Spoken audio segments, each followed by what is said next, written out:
as South Africans. Nature is part of who we are, whether it's the big five, our rhinos, our buffaloes, our lions, iconic landscapes. It's part of who we are, and part of what we enjoy and embrace as our core values.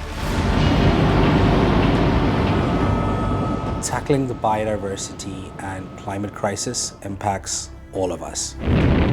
We are at a critical juncture. If you look at WWF's Living Planet Index, we've lost around 73% of our wildlife population since 1970. And we're at a critical juncture when it comes to the humanitarian crisis, with 300 million people being affected annually. We need a paradigm shift. Local, ancestral, and indigenous knowledge systems become a critical enabler to address the biodiversity crisis. Hi, my name's Muruven. I'm a global expert on water and nature at the Boston Consulting Group and one of the co-authors on a new report with the University of Cambridge, which looks at addressing the environmental and social crisis through local, ancestral, and indigenous knowledge systems.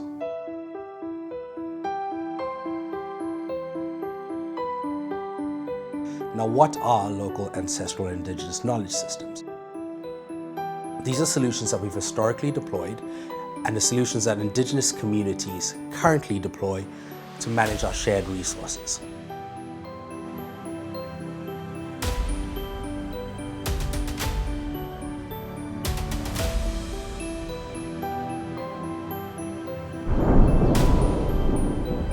Like managing our freshwater ecosystems, our rivers and lakes, or forest. Nature is the ultimate shared resource. It's local, sometimes hyperlocal. It means we need to think about it differently. A cube of water flowing in the Ganges is not the same as a cube of water flowing in Saudi Arabia. We need to think about unique solutions that fit the local context. So one of the things we try and bring across in the report is to show what good looks like. And we've selected a series of case studies to demonstrate that. Each of the case studies highlight the different roles and values local, ancestral, and indigenous knowledge systems can bring.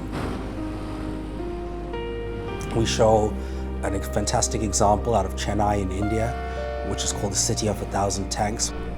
Ancestral communities in this part of the world remarkably were able to map exactly where the groundwater recharge zones were through reverse pyramid temple structures.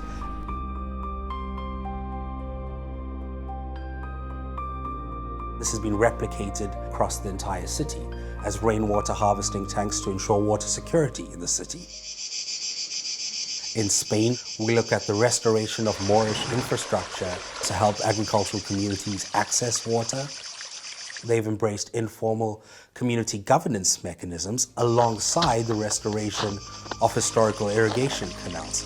And this is a critical point because governance doesn't only take one form, and to embrace local knowledge, we need to also embrace informal mechanisms of governance.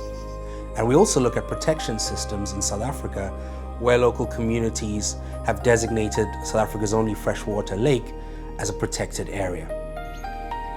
We've shown how cultural beliefs can lead to the protection of ecosystems.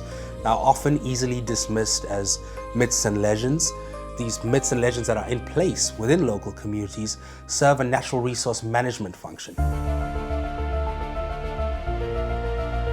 If we are going to address the climate crisis, we need scale with some of these solutions. And there's significant barriers to achieve that scale.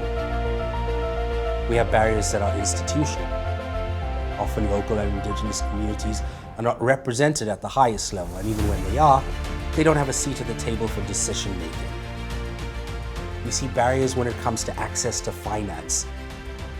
Often it's difficult for those local communities and indigenous communities to get their hands on the resources to implement their solutions. And we see a tension between Western science and indigenous knowledge systems in terms of equating them at the same level of scale or gravitas. We see significant socioeconomic barriers. Indigenous peoples and local communities are often consulted as part of compliance exercises, rather than engaged as meaningful stakeholders in the project with solutions to offer, and that has to change. We also see cultural barriers. Often language is a barrier that needs to be bridged. It's also about coming together even when you look at the world through different paradigms. And often we see that we might approach this from an extractive mindset, whereas Indigenous people and local communities are looking to embrace these ecosystems as part of who they are. Now, this all makes for a great story, and having conversations about the involvement of local communities isn't something new. The question is, why do we need to care about this right now? And the truth is, if we don't do it, the cost of inaction is significant. For the public sector, failing to engage local communities and Indigenous peoples correctly impacts policies, shows poor progress towards achieving the Sustainable Development Goals and the biodiversity targets, and often these communities have the answers. Integrating local, ancestral or Indigenous knowledge may seem like a difficult thing to do. Businesses might look at this and think this would be a sunk cost up front. However, if we're thinking about long-term resilience and adapting to the impacts of climate change, investing in this up front actually pays back in terms of long-term sustainability. What we've looked at is 3 key actions across stakeholders. And the first is around coalition building. This is a shared resource and requires efforts that are multi-stakeholder. Collective action is going to be the key to resolve this problem. The second key action is around foundational knowledge. Now, we simply don't know what we don't know. Being able to centralize what these Indigenous knowledge solutions are and have them in a database in terms of what works where will be critical. Now, centralizing Indigenous knowledge systems and local community knowledge has to also make sure it safeguards the intellectual property of these communities. This knowledge belongs to them and it can't be extractive in nature.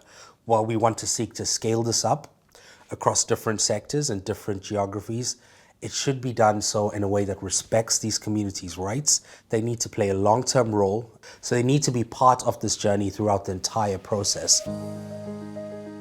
So the final key action is about finance. Now, we know there's a massive climate financing gap which must be addressed. One of the key actions that needs to be taken is to accelerate access for Indigenous communities to existing financial pots of money. And this will allow those communities who are at the front lines of dealing with the biodiversity and nature crisis and who have the solutions to these problems to actually have the financial resources to deliver their impact at scale. All 3 of these key actions need to be underpinned by Indigenous and local community representation at all levels of governance. Indigenous peoples and local communities need their voices heard, and we need to ensure accountability and legitimacy across all stakeholders. Now, this isn't just another report that's designed to help with compliance measures when talking to Indigenous communities. This is about a systemic rethink in how we transform this particular landscape. We're looking for a shift in terms of climate finance and how resources can flow to Indigenous communities, new models for collective action and coalition building, as well as redefining how we capture this knowledge across academic institutions, partnering with Indigenous people and local communities. In a world where there's so much to consider from a social perspective and environmental perspective, the one thing we can hold on to is our natural capital.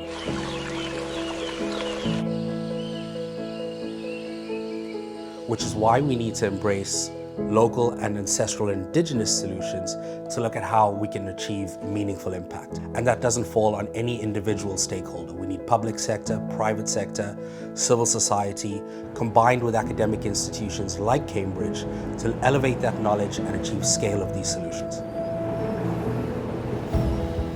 Sometimes we all need to sit together under a tree, across a fire, and have a conversation about nature.